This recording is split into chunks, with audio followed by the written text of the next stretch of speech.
Yeah, hello again, बोल दीपक। once again. Hello again, once again. And in the continuation of our knowledge series, today we are bringing a very differentiate kind of a personality, a distinguished guest, and maybe he can answer the current need of most of the businesses. Let me introduce Ajay Chacko. Ajay, hi. Hi Deepak. Ajay has been into the digital media side for a long time. He was the group CEO for the TV18 group before it has been sold to the Reliance, and currently is a co-founder for a media platform called Arre, which is a OTT platform. So welcome Ajay once again, and you know the situation around us, and all of us are going through a unprecedented environment.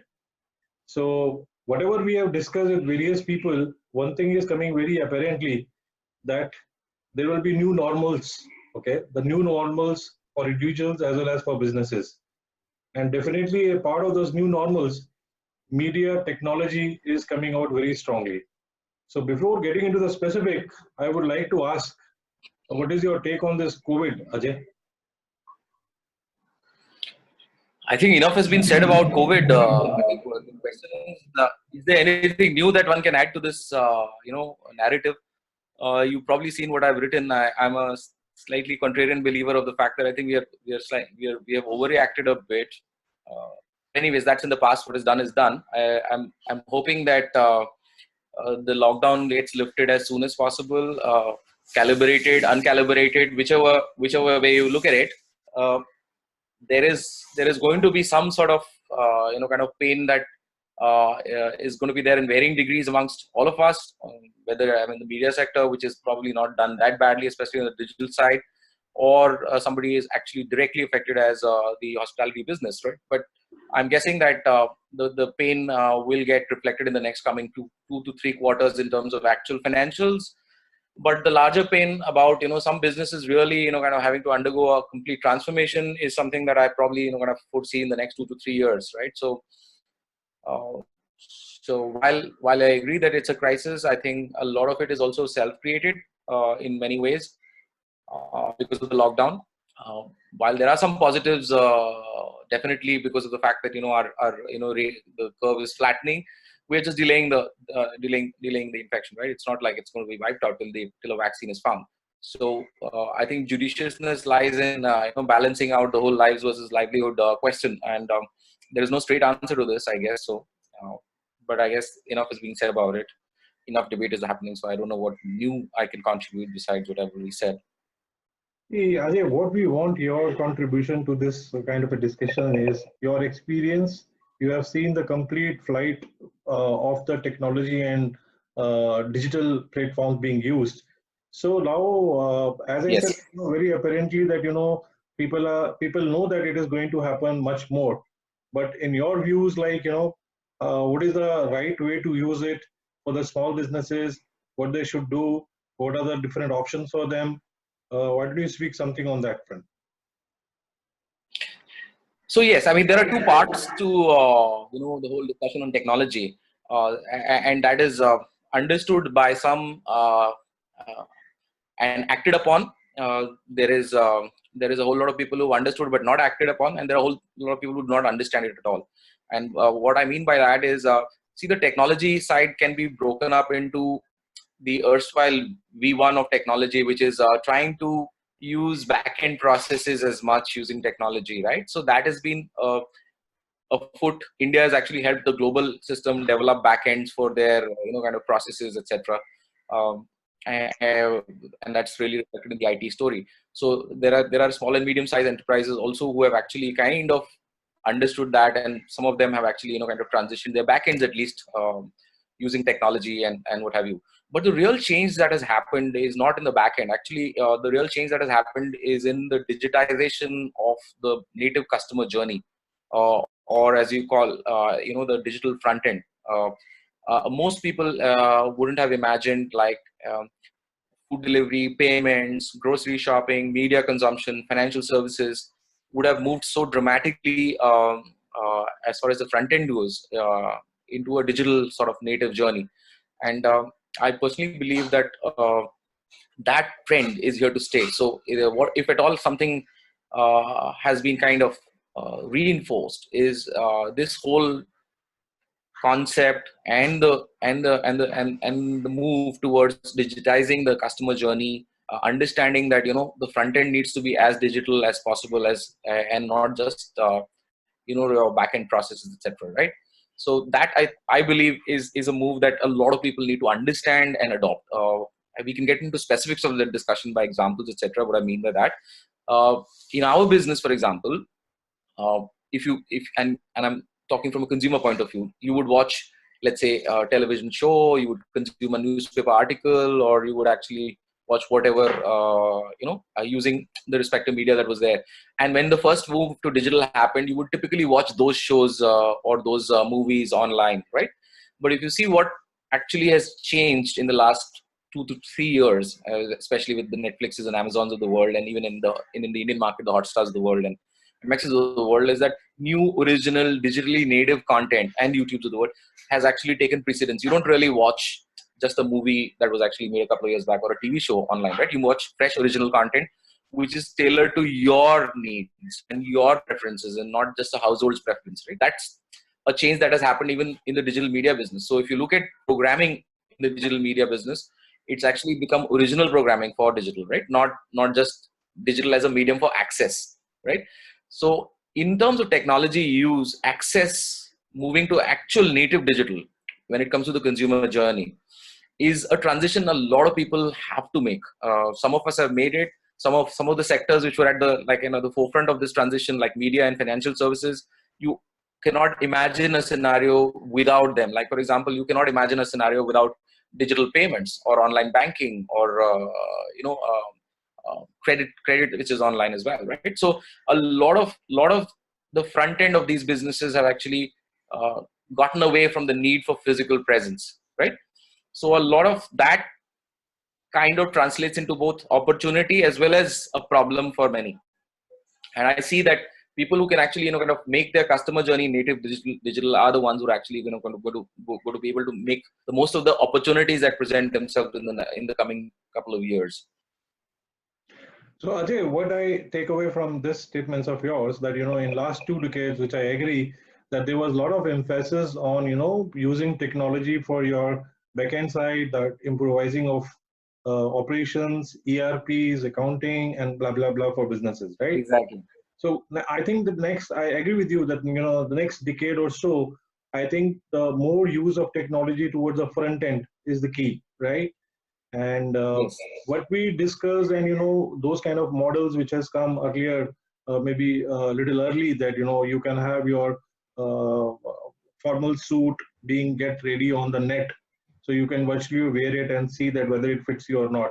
So those kind of technology is just one of the example, right? So this is what you are trying to say. Absolutely. And Yes. I'm not even saying go into virtual reality yet. That is a move that a lot of people can use and and probably avail of. But even moves towards essential stuff like 3D printing, etc., is something not which has not been adopted very well in India, and a lot of the small and medium sized enterprises could have easily kind of gone towards those moves. And countries that are actually kind of labor short are the ones who are doing it and trying it. And when your quantities are not huge, you can actually do that, right? So I think innovation using existing technologies, I'm not even talking about very futuristic ones, is something that Indian entrepreneurs have not fully kind of digested as far as their customer journey is concerned. And a lot of people who have actually used even for the front end have just done it as a marketing tool, not necessarily as a business tool. So I want to differentiate between these 2 3 things. One is the back end bit, the other is probably using front to some extent for marketing, which is basically digital media and marketing, etc., using digital media to reach out to the customer. But what I mean is actually not these two. What I mean is actually getting into your reimagining your product or your service to be enabled by the native digital journey of a consumer. Now, what do I mean by that?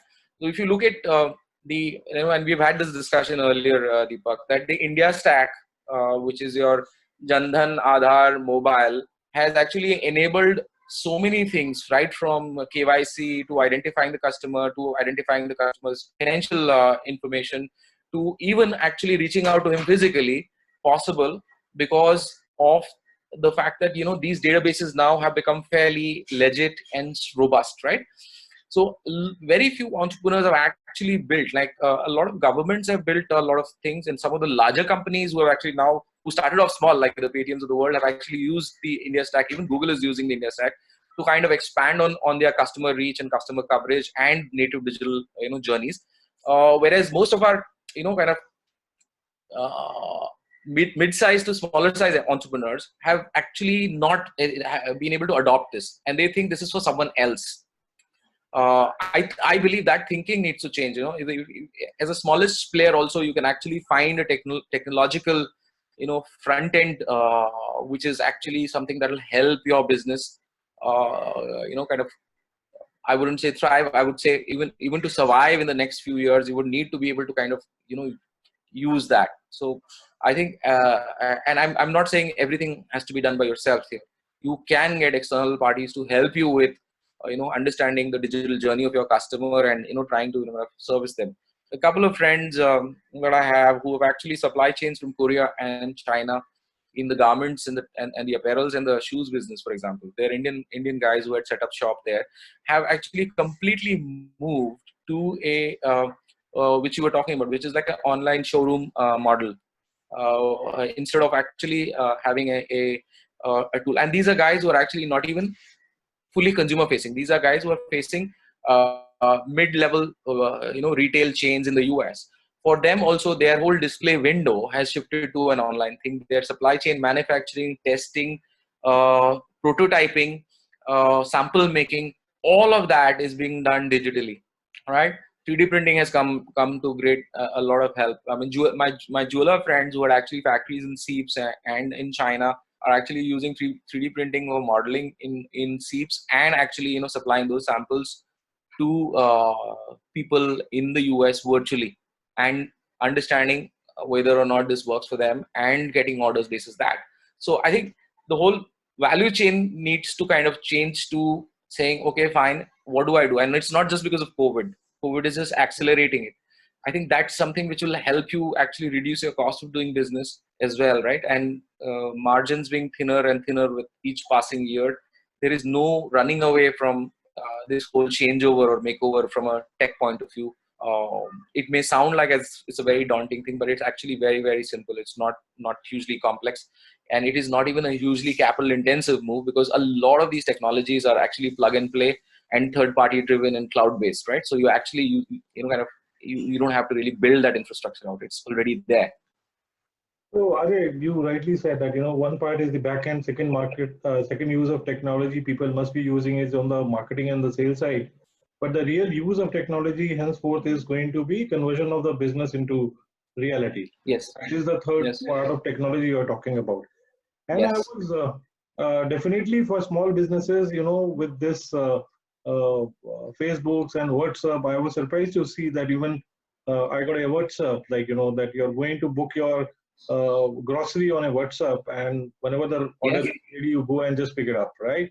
Or maybe Interestingly, if you see, the Bangalore Municipal Corporation has taken the lead in this, right? I mean, if you read the piece about how WhatsApp actually chat as a feature was used to geolocate, take orders centrally and geolocate small merchants and kirana shops across the Bangalore Municipal Corporation, and set a system by which people were doing safe deliveries, etc. Right? And I'm guessing that one of the reasons why Facebook and Jio have collaborated is also to use WhatsApp in a more kind of sort of WhatsApp in a more commercial and a commerce driven sort of way, right? So these are just one odd examples that shout at you, but every business is different, so you'll realize that it may not necessarily be as simple as using WhatsApp to kind of get deliveries in. But I'm saying there's some technology or the other that exists.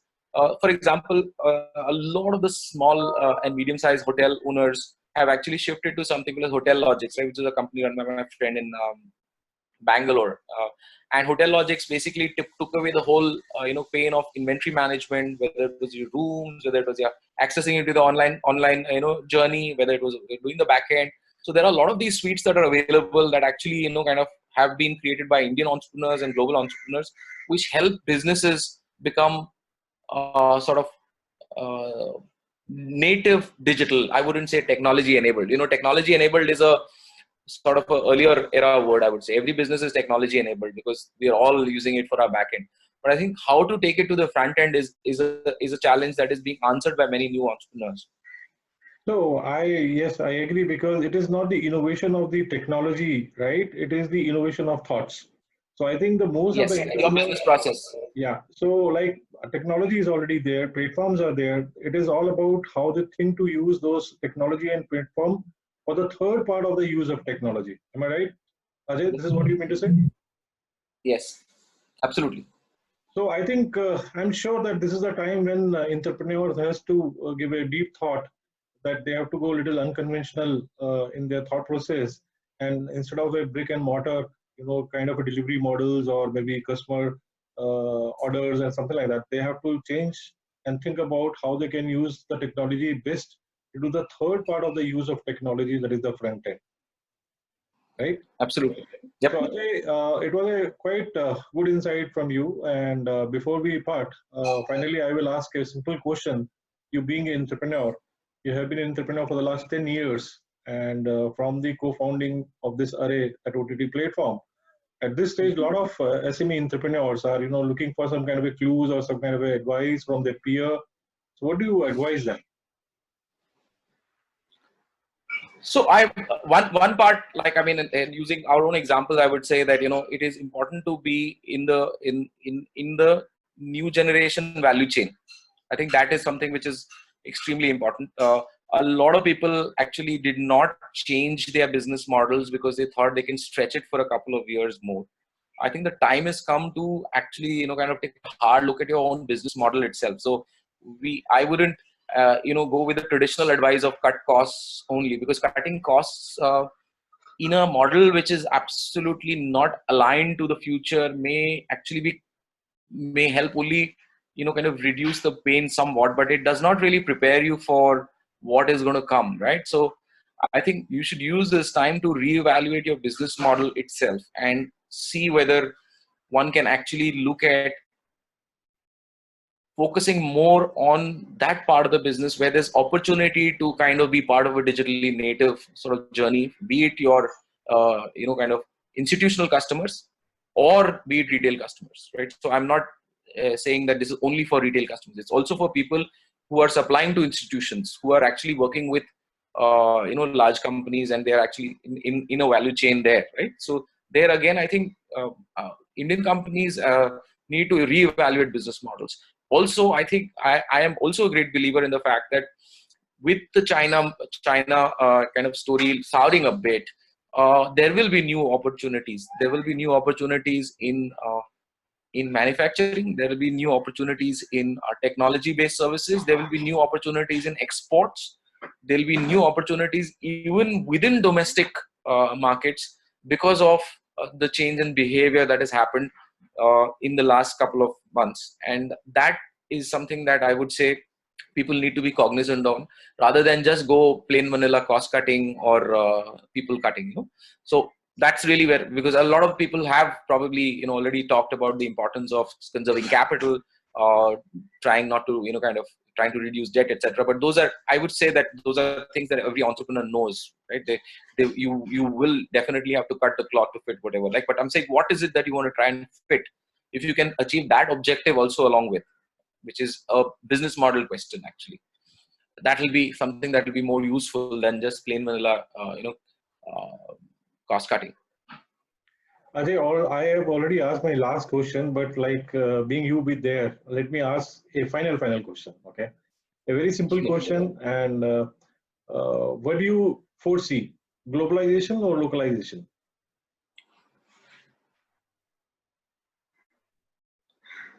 See, globalization of capital.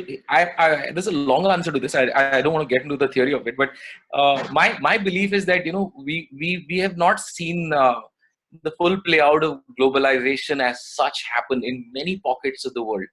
while India, if you actually look at it very, very objectively, has been a recipient of global capital, we have really not been a part of global trade in any meaningful sort of way, right? So you have to look at, oh, will China get more globalized? Maybe the answer is no, because China is already like 20%, 18% of global trade, right? India is at 0. Sorry, not 0. I think 1.6 or 1.7% of global trade. Now, do you see this opportunity for India to globalize more, because there will be more manufacturing that will come to India? There can be more. I mean, obviously, with the big caveat of government policy not really watching it up. But do you think that India is going to go worse off and become less globally integrated or more globally integrated? I think it's a question worth asking and thinking about ourselves. That your where you start matters a lot, right? We have actually not been integrated in the global supply chain very much, except for maybe to some extent auto components and maybe ID services, right? So there is opportunity to actually for India to become a slightly bigger global trade player.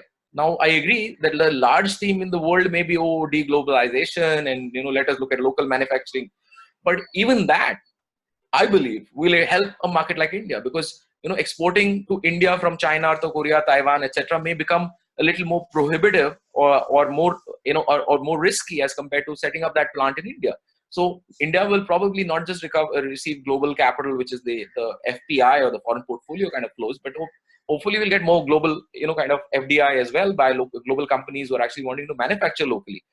So I think I wouldn't go with a broad brush answer on this that globalization is gone, and I know Ruchir and all have been actually seeing that tune for a while, but I think that's probably with a US point of view or a US lens. If I were to look at an India lens, I think we probably might have this opportunity of a lifetime to get more integrated into global trade because of our markets and the opportunity of the markets that it present to global companies, as well as the opportunity that the global trade presents to us now that there is going to be de-risking on the China side.